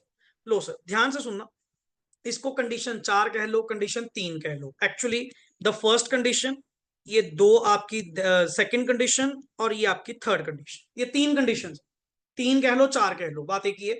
बट मेन हम वर्ड बोलते हैं ट्रिप्लीकेट कंडीशन, और ट्रिप्लीकेट स्टैंड्स फॉर तीनों, तीनों ही फॉलो करनी पड़ेंगी, ये नहीं कि जस्ट कोई एक। मैं कह रहा हूं तीनों का कंप्लायंस करना जरूरी है। अगर करोगे तो डिविडेंड आपका वैलिड माना जाएगा, अदरवाइज वो डिविडेंड अपने आप में वैलिड नहीं है। पहला पॉइंट। सर आप एक बात बताइए, पहले तो समझो हमारे हालात क्या है करंट ईयर में, या तो प्रॉफिट ही नहीं है या प्रॉफिट बहुत कम है। हम डिविडेंड बांटना चाहते हैं, और डिविडेंड बांटने की उम्मीद कहां से लेकर बैठे हैं, प्रीवियस ईयर प्रॉफिट्स में से या फ्री रिजर्व्स में से। तो आपको क्या लगता है कि डिविडेंड आपको खुलकर बांटने देंगे कि जितना मर्जी पैसा बांटो? ये आपको क्या करेंगे, कम से कम पे क्या लगाएंगे, रिस्ट्रिक्शन। मतलब इन इन 3 कंडीशंस की नेचर समझो, कि यहां पे इन 3 कंडीशंस की वर्डिंग कैसे होगी, आपको रोकना कि नहीं नहीं नहीं, इतना पैसा नहीं, इतना का ये करना है, बस इतना कर लो। क्योंकि नेचुरली करंट ईयर में तो ढेला तुमने कमाया नहीं, उल्टा जो पुराना कमाया हुआ है उसको भी तुम लुटाने पे लगे हो, नेक्स्ट आगे बांटने पे लगे हो। तो मेरा काम यहाँ पे क्या होगा, किस तरह की ये 3 कंडीशंस होंगी? सर मेरा काम होगा आपको थोड़ा सा कम करना, थोड़ा रिस्ट्रिक्ट करना, कि भाई इतना भी मत उछलो। पुराने प्रॉफिट्स बांटना कोई अच्छी चीज नहीं है। करंट में कमाया होता तो जितना मर्जी बांट लेता, वो तो तेरा पैसा था। जैसे हम कहते नहीं, सेविंग्स में से खाना कोई अच्छी चीज नहीं। कंजम्पशन अगर आप लोग करते हैं करंट अर्निंग में से करते हैं, दैट इज गुड वन। पुरानी सेविंग्स में से खाना, कौन ऐसा पर्सन होगा? बेसिक नेचर तो ये कहते हैं कि कहीं ना कहीं से इनकम आने दे, वहीं से कंज्यूम कर लेंगे। कोई भी पर्सन अपनी सेविंग्स को जल्दी जल्दी टच करना नहीं चाहता। सेम नेचर इनकी कंपनी के लिए, कि रिजर्व्स पड़े हैं तो पड़े रहने दो। ये थोड़ी है कि चलो सारे ही बांट दो। फिर इनको कहो जी अगर मैं अलाउ कर रहा हूं तो ये 3 कंडीशंस का कंप्लायंस करके आए। पहला, the rate of dividend declared, yes please, Cannot exceed the average of the rate which dividend was declared by the company in the immediate. इसको सिंपल वर्ड्स में कहें, पिछले 3 साल के जो भी डिविडेंड आपने बांटे हैं, उन 3 साल की एवरेज रेट से ज्यादा इस बार डिविडेंड आप डिक्लेयर नहीं कर पाए। जैसे फॉर एग्जाम्पल, नॉर्मली एक साल आपने बांटा 9%, एक साल बांटा 10%, एक साल बांटा आपने 11%। ये टोटल कितना हुआ, 9 + 10 + 11 कितना हुआ, 30। 30 डिवाइड बाय 3 कितना हुआ, 10। ये कह रहे हैं, ये कह रहे हैं कहते 12% बांटेंगे। मैं कहा जी बांट ही नहीं पाओगे, कंडीशन एक्टिव है। और दूसरी बात, अच्छा 12% कब बांटना पॉसिबल नहीं है? क्या जब करंट ईयर में से दे रहे हैं, जब प्रीवियस ईयर में से। मैं कहा सर मैंने तो तुमसे कुछ मांगा भी नहीं, मैं तो करंट ईयर से तो बांट रहा हूँ। हाँ फिर बांट ले, फिर कोई दिक्कत, फिर ये कंडीशन एक्टिव नहीं है, फिर नहीं कंडीशंस लगेंगी। ये कब लगेंगी, वर्ड 2 थे, व्हेन देयर इज इनएडिक्वेसी और word is absence of profits in the correct. Single रुपया भी अगर आपने प्रीवियस वाले से उठाया ना तो ये तीनों कंडीशन तेरी एक्टिव हो जाएंगी। मैं कहा पहली बात तो सुन ले भाई, तेरे पिछले 3 साल की एवरेज कितनी आ रही है? 10%। इस बार जो भी डिविडेंड बांटना है 10% से एक्सीड नहीं करेगा। पढ़िए, however this condition shall not apply to a company, yes please, which has not declared any dividend in each of the immediately preceding. अगर पिछले 3 साल में आपने कभी डिविडेंड दिया ही नहीं है, बांटा ही नहीं है, क्लियर, तो इन दैट केस ये प्रोविजन आपके ऊपर एप्लीकेबल नहीं होगी। क्लियर, फिर कैसे निकालोगे जब मैंने पीछे, अरे पिछले 3 साल में डिविडेंड दिया होगा तभी तो एवरेज निकालोगे, मैंने पिछले 3 साल में कभी डिविडेंड दिया ही नहीं, तो तुम्हारे पे पहली कंडीशन वैसे भी एप्लीकेबल नहीं। Number 2 most important, amount drawn. What do you mean by amount drawn? Free reserves में से कितना पैसा निकलवा सकते हो, that is called as amount drawn. पढ़िए, the total amount to be drawn from, कहां से? Shall not exceed. मैंने तुझे हर बार क्या कहा था, यहां पे रिस्ट्रिक्शन है लगाएगा, मना करेगा, इससे ज्यादा नहीं, इससे ज्यादा नहीं, क्योंकि नेचुरली नेचर ऐसी है। तुम लोग करंट ईयर में डिविडेंड बांट रहे हो पुराने के सहारे, मैं आपको अलाउ थोड़ी करूंगा, उल्टा मैं क्या करूंगा, कम करूंगा कि नहीं नहीं इतना नहीं बांटना। एक तो रेट की आ गई कि सर रेट आपका पिछले 3 साल की एवरेज से ज्यादा नहीं होना चाहिए। दूसरा पॉइंट क्या था? शैल not exceed the amount withdrawal. मैं साइड पे लिख रहा हूं यहाँ पे, अमाउंट विड्रॉन जो भी है, अमाउंट विड्रॉन क्या लिखा हुआ है? शैल नॉट एक्सीड। नॉट एक्सीड मतलब मैक्सिमम इक्वल टू हो सकती है या उससे कम हो सकती है, बट ज्यादा नहीं हो सकती। तो साइन यहां पे कौन सा आएगा सर आपका? ये वाला, बताओ जी। साइन आपका कौन सा आएगा? दिस वन, लेस देन वाला साइन, लेस देन और इक्वल टू, क्योंकि मैंने वर्ड बोला शैल नॉट एक्सीड। एक्सीड ना करे मतलब इक्वल टू तो हो सकती है, क्लियर, बराबर तो उसके हो सकता है, हाँ सर बराबर या उससे कम, बट ऊपर नहीं जाएगा। 1 रुपया भी ऊपर नहीं होना चाहिए। किसका? 1/10। 1/10 किसका?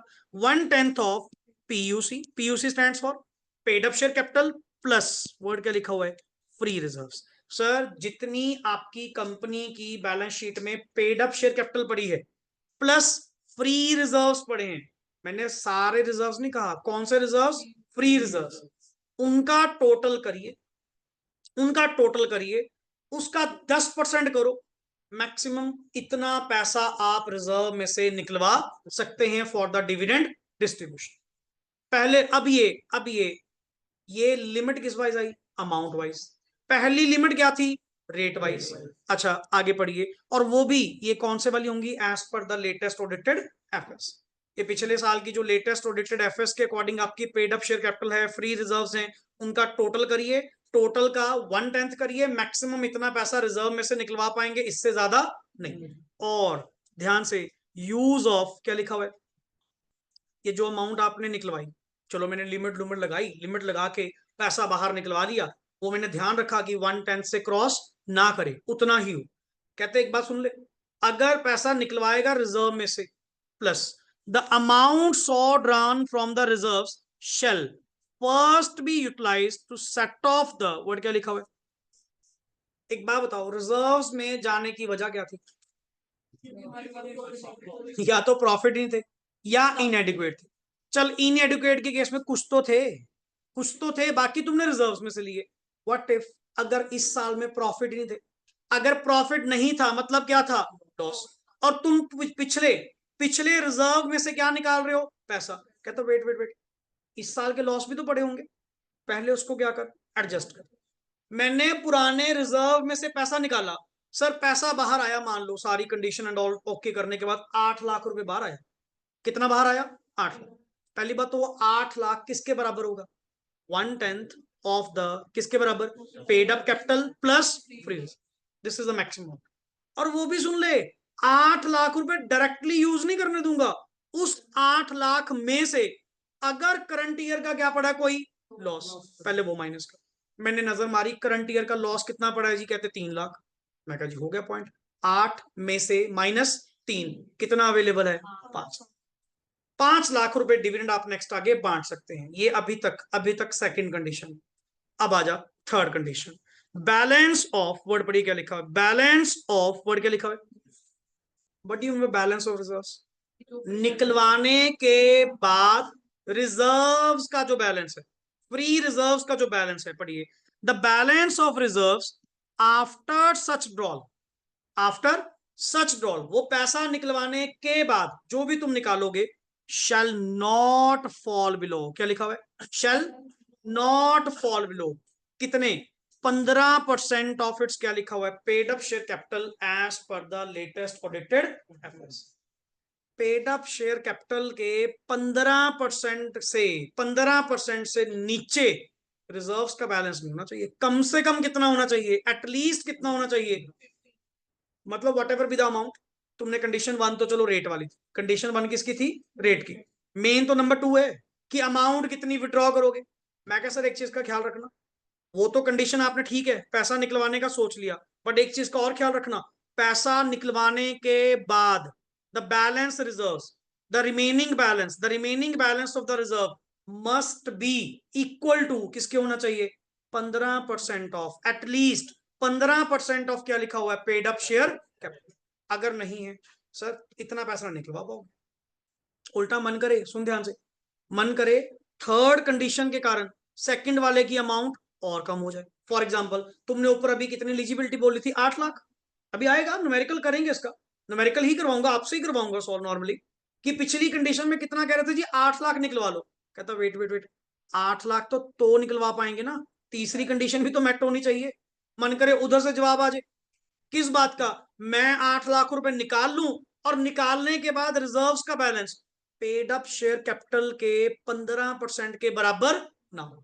अगर नहीं आ रहा सर वो तो छोड़ना पड़ेगा, वो तो छोड़ना पड़ेगा, नहीं तो दिक्कत हो जाएगी। तो ये 3 कंडीशंस, ट्रिप्लीकेट कंडीशंस आपको क्या करनी पड़ेंगी, फॉलो करनी पड़ेंगी, अगर पिछले रिजर्व्स को आपने जरा सा भी हाथ लगाया। क्लियर। अब सुनिए, compliance of rule 3 is not required bye, किसके द्वारा, इसकी एग्जाम्पशन है। अगर गवर्नमेंट कंपनी है, गवर्नमेंट कंपनी पे रूल 3 एप्लीकेबल नहीं हो। मतलब सर ये पता क्या करेगा, ये पूरा न्यूमेरिकल सेट कर देगा, बट स्टार्टिंग में वर्ड ध्यान से पढ़ना, x limited a government company. आप अपनी लिमिटें माइंड में लेके चल रहे हो, कंडीशन 1 एक्टिव है, कंडीशन 2 है, कंडीशन 3 है, कुछ भी नहीं लगना। वो ऐसे माइंड प्ले करते। अपने वही ना क्वेश्चन जब स्टार्टिंग से पढ़ने लगते हैं, शुरू शुरू के वर्ड इतने ध्यान से नहीं रिटेन रहते, आप पूरे अगले क्वेश्चन में चले गए, एंड अपनी भी थोड़ी सी एक्साइटमेंट बढ़ती जा रही है कि हाँ वही क्वेश्चन है, वही क्वेश्चन है, रूल 3 ऐसा वैसा। वो पहले ध्यान से तो पढ़ ले, ऊपर वर्ड ही क्या लिख गया, लाइक पीएसयू। अब कई बार गवर्नमेंट कंपनी भी नहीं बोलेगा, वर्ड क्या लिखेगा, पीएसयू। पीएसयू भी तो क्या होती है, government company, public sector.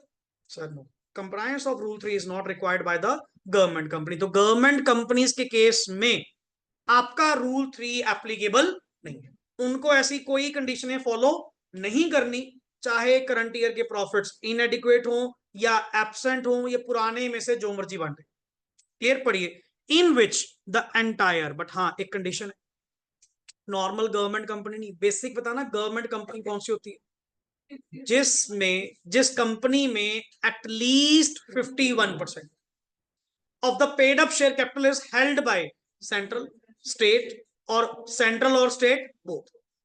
But यहां पे कंडीशन है, in which entire paid up capital is held by, किसके द्वारा, सीजी, एसजी, और बाय सीजी एंड एसजी। मतलब 100% गवर्नमेंट कंपनी पे, लिख ले, 100% गवर्नमेंट कंपनी पे रूल 3 एप्लीकेबल नहीं है, रूल 3 एप्लीकेबल नहीं है। 100% गवर्नमेंट कंपनी पे रूल 3 एप्लीकेबल नहीं है। अब सर मुझे फटाफट एक बार 3 कंडीशंस बताओ ताकि मैं न्यूमेरिकल आपसे सॉल्व करूं।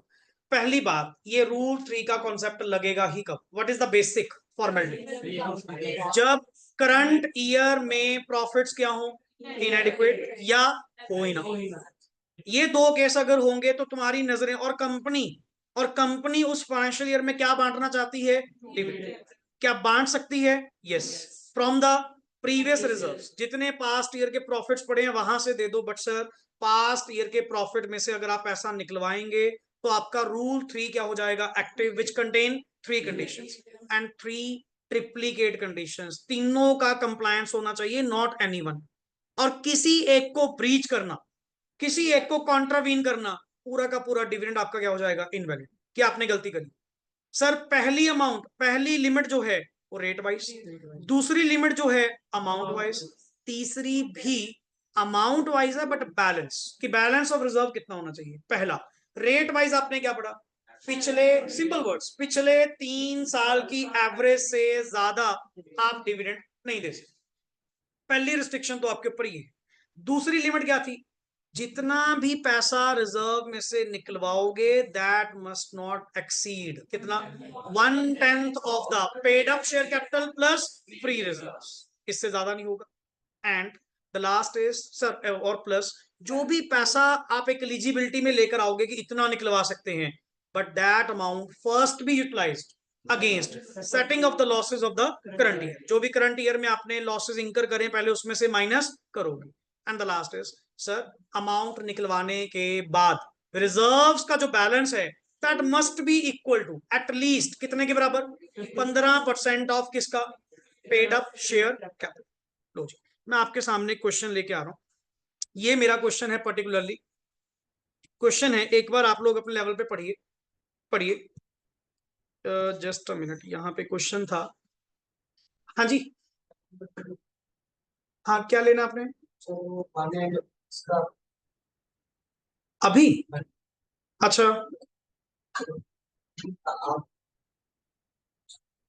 मुझे तो नहीं पता अभी यार, या तो बैठो 2 मिनट। नेक्स्ट इज यहाँ पे ना सर एक क्वेश्चन था, ये डिविडेंड्स को लेकर ही था। ये राजी कंडीशन वाइज तो ये आ गया। एक तो ये रहा, ये वाला क्वेश्चन है, ये इजी नोट है, एक बार ये क्वेश्चन पढ़िए पहले। हाँ जी पढ़ना, illustration number 3, Capricorn industries limited. हाँ जी has a paid up capital of 200 lakhs and accumulated reserves. अच्छा पहले तो पेड अप कैपिटल कितनी है आपकी सर, 200 लाख। और ये जस्ट समझो गलत। एक्यूमुलेटेड रिजर्व्स कितने पड़े हैं आपके पास, 240 lakh. Clear. Loss for the year ending क्या लिखा हुआ है, 31 मार्च 20 इज रुपीज कितना है, 30 लाख। अब सिंपल सी पॉइंट है, करंट ईयर में आपका क्या है, लॉस, और तुम चाहते होगे क्या, डिविडेंड बांटना, कि डिविडेंड डिक्लेयर करें। बट डिविडेंड डिक्लेयर कहां से करें, तुम्हारी नजरें किस पे होंगी, प्रीवियस पे, और प्रीवियस पे क्या दिख रहा होगा, एक्यूमुलेटेड रिजर्व्स, इसमें से यूज कर लेते। बट सर आपने कहा था कि अगर ड्यूरिंग द करंट ईयर, अगर ड्यूरिंग द करंट ईयर आपके क्या होते हैं, losses, that is absence of profits, तो आपको अल्टीमेटली पिछले अगर यूज करने पड़ते हैं तो रूल 3 आपका क्या हो जाएगा, एक्टिव हो जाएगा। Dividend was declared at the following rate during the 3 years immediately the preceding. पहली कंडीशन, रेट वाइज पिछले 3 साल की एवरेज करना, एवरेज 9 + 10 + 12 कितना हुआ, 31, 31 डिवाइड बाय 3 कितना हुआ, 10.33%। क्लियर। तो एक तो कंडीशन पहली तो आपके सामने की रेट वाइज 10.33 से एक्सीडिंग आप डिविडेंड वहां पे नहीं दे सकते। अच्छा what is the maximum rate, ये तो बेसिक क्वेश्चन है, what is the maximum rate at which the company can declare dividend for the current. ये तो अभी कंडीशन नंबर क्या थी, 1। कंडीशन नंबर 2, कंडीशन नंबर 2 क्या थी सर, अमाउंट टू विड्रॉन, कितना पैसा निकलवा सकते हो, कितना पैसा, paid up share capital plus free reserves का 1/10। सर 200 + 240 कितना हुआ, 440 का 10% कितना हुआ, 44। बट अगर पैसा निकलवाओगे तो सबसे पहले यूज कहां होगा, करंट ईयर के लॉसेस को सेटल, -30 कितनी एलिजिबिलिटी आई। अब सुन ध्यान से, क्या मेरी कंडीशन नंबर 2 ओके हुई, बताओ जी। Hence the quantum of dividend is further restricted to कितने पे हो गया, 14। कंडीशन नंबर 3 क्या थी, कंडीशन नंबर 3 क्या थी, the balance after withdrawal, the balance after withdrawal. पहले तो ये बता विड्रॉल कितना हो रहा है, 44 या 14, व्हाट इज 44, तो 240 में से, अब अच्छा पॉइंट इज यहां पे प्रपोज्ड विड्रॉल, मतलब अगर मैं टोटलिटी पॉइंट से बात करूं, 44 तो कहने की बात है, 44 में से 30 तो कौन खा जाएगा, करंट ईयर का लॉस। कुल मिलाकर डिविडेंड के पर्पस के लिए, डिविडेंड के पर्पस के लिए कितना विड्रॉल हो रहा है, 14 लाख, तो that will be considered. This is the main point जहां पे अपने को गलती हमेशा लगती है, क्या हम लोग नॉर्मली 240 में से किसको माइनस कर देंगे? 44। सर जी 44 जो टोटल बाहर आएगा, क्या मैंने 44 डिविडेंड बांटा? 44 में से 30 तो कौन खा गया? मैंने तो डिविडेंड के नाम से कितना निकाला? 14 निकाला। तो 240 में से अगर मैं 14 बाहर निकाल दूं, कितना बचा? मेरी तो कैपिटल ही कितनी है? 200। 200 का 15% कितना होता है? 200 का 15% 30। ये तो भाई साहब कितना पड़ा है? 226। कोई दिक्कत नहीं है, निकलवाओ निकलवाओ, पढ़िए। दिस इज मोर देन, क्या लिखा हुआ है? 15% of the paid up capital. Thus, the company can declare a dividend of, क्या लिखा हुआ है? अब सुन ध्यान से, सुन ध्यान से। कंडीशन नंबर 1 के अकॉर्डिंग रेट कितना आया था? वो करिए, उसका 200 का 10.33 कितना हुआ? 200 का निकालो भाई, गैलेक्सी कहां पे है, चलाओ उंगलियां। 200 का 10.33 समथिंग, 20 समथिंग, तकरीबन तेरा 20-21 लाख। मैं तो बांट ही कितना रहा हूं? 14 लाख। एलिजिबल है, तीनों कंडीशंस आपकी पार हैं, 14 लाख रुपए नेक्स्ट आगे डिविडेंड बांट दो। सो इस तरह से वो कंडीशंस आपसे पूछेगा कि ये बताइए सर अल्टीमेटली क्या कंडीशंस आपकी फॉलो होती हैं या नहीं। पहला लाइन दोबारा, जस्ट 1 मिनट। कंडीशन नंबर 1 क्या थी? रेट। पिछले 3 साल की एवरेज कितनी आ रही थी? अगर मैं 10.33 के अकॉर्डिंग देखूं, कितना डिविडेंड बनता है? तकरीबन 20-21 लाख। कितना बनता है? 20-21 लाख। और सेकंड कंडीशन के अकॉर्डिंग टू एलिजिबिलिटी कितनी आ रही थी? 14 लाख। तो ठीक है सर, मैं तो कम ही बांट रहा हूं। उल्टा मेरे पास तो आज भी पावर कितनी है? 20 तक बांटने की, एज पर द रेट। मैं तो बांट ही कितना रहा हूं? सिर्फ 14 लाख। और तीसरी कंडीशन मेरी वैसे ही बहुत ऊपर चल रही है। सर आपने कहा था कि रिजर्व्स में से पैसा निकालने के बाद जो ये अमाउंट बचेगी, दैट मस्ट बी किसके बराबर? 15% ऑफ किसका? Paid up. पेड अप कितनी थी? 200। 200 का 15% कितना हुआ? तुम 30 की बात कर रहे हो तो यार उससे 8 गुना तो फिर रहे, समझे ना पॉइंट? 7-8 गुना पड़ा अपने पास रिजर्व। कोई दिक्कत नहीं है, जितना मर्जी पैसा निकलवाओ, उल्टा बढ़िया चीज है। अब तीनों कंडीशंस आपकी क्या हो रही हैं? मेट। Yes you can do so. 14 lakh बड़े आराम से आप लोग अपना निकलवा सकते हैं, कीपिंग इन माइंड। हाँ जी, 200 का 10.33 पेड अप कैपिटल भी देंगे डिविडेंड। डिविडेंड किस पे देते हैं? कैपिटल भी देते हैं। कैपिटल कितनी है? 200। 200 का 10.33 कितना हुआ? 20-21 लाख। समझे ना पॉइंट? ये चीज। अब जैसे ये तो क्वेश्चन एक नॉर्मल था। अब आइए सर, एक ये अकाउंट्स बैकग्राउंड, ये क्वेश्चन आपको अकाउंट्स में मिलेगा। ये आपका फाइनेंशियल स्टेटमेंट्स का टॉपिक है, ये उसमें से मैंने टेकअप करा है। पॉइंट पढ़िए, वर्ड क्या लिखा हुआ है? Due to, illustration number 1, due to, सबसे पहला वर्ड क्या लिखा हुआ है? Inadequacy. Due to inadequacy of, क्या लिखा हुआ है? प्रॉफिट्स। ये पढ़ा नहीं वर्ड, मेरा माइंड पहले स्ट्राइक कि पक्का ये डिविडेंड की बात लेकर आएगा। इनएडिक्वेसी ऑफ प्रॉफिट है, ये रूल 3 वहां से आएगा। पढ़िए, due to inadequacy of profits during the year ended 31 March 22, जो भी है, XYZ limited proposes to declare कितना? तुमने तो प्रपोज कर दिया, बट मैं देखूंगा ना कि एलिजिबिलिटी बनती है नहीं बनती, क्योंकि इनएडिक्वेसी ऑफ प्रॉफिट्स है। नेचुरली तुम पिछले साल को हाथ लगाओगे और अल्टीमेटली क्या हो जाओगे? रूल 3 के अंदर कवर हो जाओगे। So dividend out of the, कहां से देना चाहते हो? तो मैं बताऊंगा condition wise. From the following particulars ascertain the amount that can be utilised from, क्या लिखा हुआ है? General reserves according to the companies rules 2014। तो ये किसकी बात कर रहा है? रूल 3 की। चलिए सुन ध्यान से। अब इस क्वेश्चन में एक नया पॉइंट है। पिछले वाले में तो सिर्फ क्या था? पेड अप कैपिटल 200, मैंने सारी ही क्या मान ली? इक्विटी। बट इस केस में देख, प्रेफरेंस अलग पड़ी है और इक्विटी अलग। बट सर क्या एक चीज ध्यान दे, बुक चेक कर दोबारा अपनी, क्या वहां पे पेड अप इक्विटी कैपिटल लिखा हुआ था या paid up share capital? And share capital में तो दोनों आती है। तो पेड अप शेयर कैपिटल का टोटल कितना हुआ? 97,50,000। पहले तो एक चीज बेसिक्स के अकॉर्डिंग चलो, क्लियर? अच्छा, जर्नल रिजर्व, यस ये तो आएंगे आएंगे। कैपिटल रिजर्व क्या इंक्लूड होगा? नो सर, ये कभी भी आपके फ्री रिजर्व्स का पार्ट नहीं है। रीवैल्यूएशन रिजर्व आज ही पढ़ा, for computing the profits revaluation reserve कभी भी बीच में इंक्लूड नहीं करने। Net profit for the year, yes ये तो आएगा ही आएगा। 25 लाख प्लस 3 कितना हो गया? 28 lakh. Clear? Average rate during the last 3 years की एवरेज कितनी चल रही है? तुमने तो प्रपोज ही कितना करा है? 10। एक कंडीशन तो मैट होगी, एक कंडीशन तो पहली मैट होगी, और उसने ना निकलवाने वाला काम नहीं करा कि मैं तुझे 3 साल का बता, खुद ही बता दिया कि पिछले 3 साल की एवरेज कितनी चल रही है, 12। सर जी तुमने तो प्रपोज ही कितना करा सिर्फ, तो एक कंडीशन तो आपकी मैट है। आप अगले दो की बात करो। अब बताओ जी अगली दो कंडीशंस क्या थी। अमाउंट जो आप लोग निकलवाएंगे that must be equal to कितने के बराबर, 1/10 ऑफ किसका, paid up share capital plus free reserves. अब सुन, यहां पे सबसे पहला point sir, line wise condition number 2। क्या आपको ये वर्ड समझ आ रहा है, क्या आपको ये वर्ड समझ आ रहा है? Paid up share capital plus free reserve. Free reserve में सिर्फ कौन पड़े हैं, जनरल रिजर्व। कैपिटल रिजर्व आना नहीं, रिवैल्यूएशन रिजर्व एक्सक्लूड होते हैं, तो बचा ही कौन, सिर्फ 25 लाख। 9750 प्लस 25 लाख, टोटल कितना हुआ, 1,12,50,000। चेक करना, शायद इतना ही है, या सॉरी 1,22,00,000, 1,22,50,000। हाँ जी बताओ, इसका 10% कितना हुआ, 12,25,000। That is the amount, that is the amount.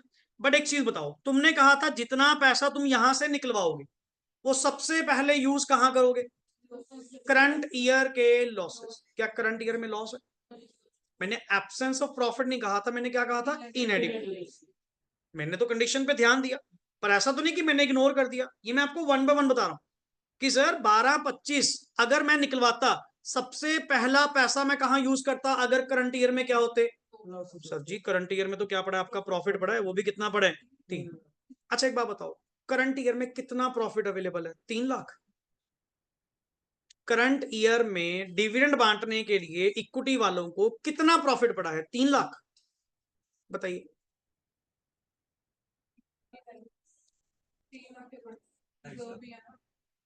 वो तो फ्री रिजर्व है, मैं करंट की बात कर रहा हूँ। 3 लाख ही है, 3 लाख ही है पक्का, चेक कर लो। फिर वही बात, मैं पूछ रहा हूँ करंट ईयर 3 लाख ही है सर, 3 लाख। कुछ नहीं करेंगे, 3 लाख यूज कर लूंगा। फिर तो आपने 10% कहा, 80 लाख का 10% कितना हुआ, इक्विटी पे बांट रहे हैं। 80 लाख का 10% कितना हुआ, 8 लाख। मैं कहा जी 8 में से 3 तो पड़ा है, फिर मेरे को तो कितना चाहिए, सिर्फ 5 चाहिए। Is it so? प्रेफरेंस को भी तो डिविडेंड देना पड़ेगा भाई साहब। ये 3 लाख रुपए तो क्या है, नेट प्रॉफिट, और इक्विटी वालों को देने से पहले कौन बैठे हैं, तुमने कैसे कह दिया 3 लाख रुपए पड़े हैं भाई। 3 में से 9% तो 17.5 का कर, 17.5 का 9% कर कितना होता है, बता जल्दी। 17.5 का 9%, 1 लाख। चेक कर सर जी, 3 लाख में से 1,57,500 तो कौन ले जाएंगे, मेरे पास तो अमाउंट अवेलेबल ही कितनी है, 142,500। तुम कह रहे हो 3 लाख रुपए। यही तो पॉइंट है जो पिछले में नहीं कवर करा, इसमें कवर कर गया। क्यों बताया गया था कि शेयर वाइज कौन बैठे हैं, प्रेफरेंस वाले अलग बैठे हैं, इक्विटी वाले, और इक्विटी वालों को डिविडेंड देने से पहले कौन बैठे हैं, वो तो अपना लेंगे, फिक्स लेंगे। वो तो क्या कह रहे हैं, 17.5 लाख का 9% हमें दो जी, जहां मर्जी से दो। अच्छा ऊपर से उनकी नेचर क्या, मान लो क्यूमुलेटिव, देना तो पड़ेगा, वो इकट्ठा होता रहेगा एरियर्स में, देना तो पड़ेगा। तो कभी भी डायरेक्टली मत कह देना करंट ईयर के प्रॉफिट 3 लाख है तो अल्टीमेटली 3 लाख अवेलेबल है। 3 लाख से पहले चेक कर लेना। देख, लैंडर्स थे अपना ब्याज ले गए, गवर्नमेंट थी अपना टैक्स ले गई, फिर आगे कौन बैठा है, प्रेफरेंस वाले नहीं बैठे, पहले वो भी तो हिस्सा मांगेंगे। मेरे पास 3 लाख रुपए नहीं है करंट ईयर में से, सिर्फ कितना अवेलेबल है। अब एक से बता, तूने डिविडेंड प्रपोज कितना करा था, 8 लाख कैसे आया, 10%। 10% ऑफ किसका, 80 लाख। 80 लाख का 10% कितना हुआ, 8 लाख। 8 में से कितना पड़ा है मेरे पास, ये तो करंट ईयर में से पड़ा है। मेरी नजरें प्रीवियस वाले पे कितनी हुएंगी, सर मुझे रिजर्व में से इतने पैसे मिल जाएंगे। मैं कहता, तू इतने पैसे कह रहा है यार, आपको तो पहले ही ज्यादा निकाल के बैठे। क्यों, पहली कंडीशन थी तेरी रेट वाली, वो वैसे मेट होगी। दूसरी कंडीशन वाइज तेरी एलिजिबिलिटी कितनी बनती है, 12-25। तू तो भाई साहब मांगे कितना रहे, 6,000 ले ले भाई, कोई दिक्कत नहीं है। और तीसरी कंडीशन बताओ, यहीं से देखकर तीसरी कंडीशन बताओ। अब रिजर्व्स में से कितना पैसा बाहर आ रहा है, रिजर्व्स में से कितना पैसा बाहर आ रहा है? 657। पड़े कितने हैं? 25 लाख। कितने पड़े हैं? 25 में से कहां गया ये रहा, 25 में से ये माइनस करने के बाद कितना बचा?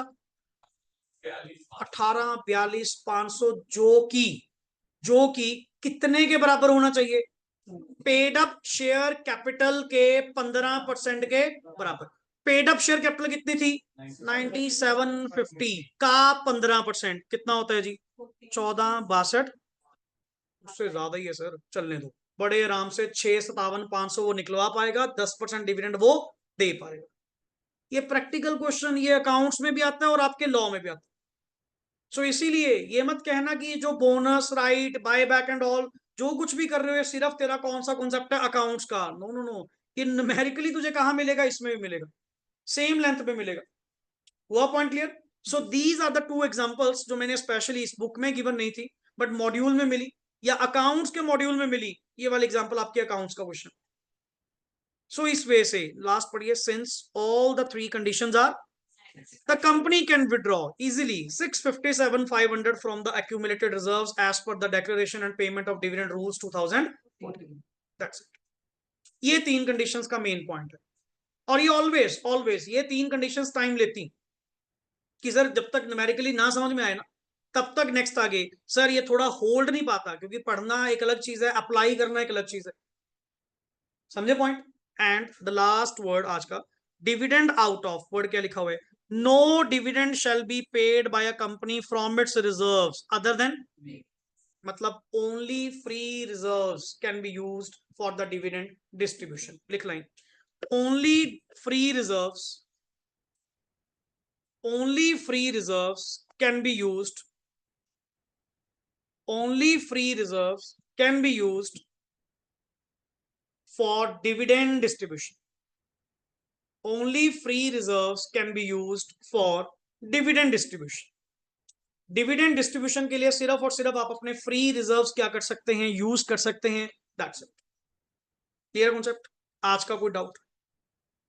क्लियर? सो बेसिकली अभी थोड़ी सी लेक्चर्स आपके मतलब होल्डिंग वाइज, कोई अकाउंट्स ज्यादा जा रहा है, लॉ भी कम जा रहा है, बट आफ्टर सम डेज ये प्रॉपर एक लेंथ पे आपके आ जाएंगे, फिक्स टाइमिंग्स होंगी। क्लियर? साहिल सर का वैसे ही टाइम होता है 10-15 मिनट, ये हमेशा ज्यादा ले लेते हैं मेरे।